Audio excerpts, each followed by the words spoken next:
باللہ من الشیطان الرجیم بسم اللہ الرحمن الرحیم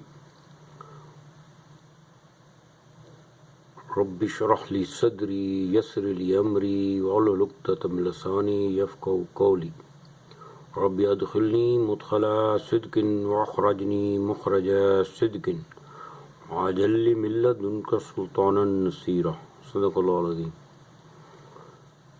آج میں قرآن کے ایک انتہائی اہم لفظ کو آپ کے ساتھ شیئر کروں گا۔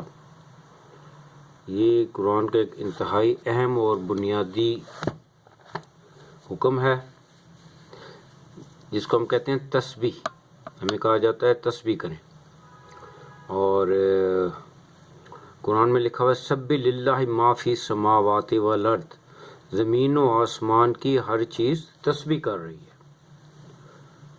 کیا آپ نے آسمان اور زمین میں موجود چیزوں کو کبھی تسبیح کرتے دیکھا؟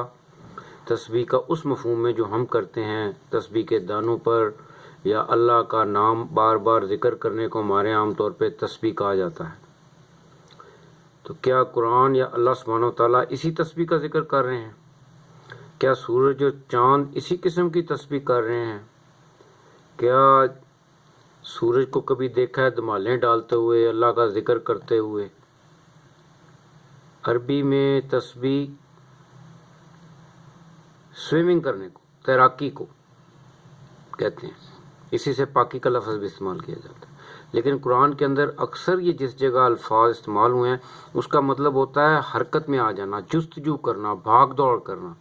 تو یہ جو آیت ہے کہ سبح للہ ما فی السماوات والارض، اس کا مفہوم یہ ہے کہ کائنات کی ہر چیز زمین و آسمان میں موجود اللہ کے حکموں کی روشنی میں کام پہ لگی ہوئی ہے، وہ اللہ کے احکامات کو پایا تکمیل تک پہنچا رہی ہے، اور تم بھی اللہ کے احکامات کی روشنی میں تسبیح کرو، اس کے احکامات کی روشنی میں جستجو کرو۔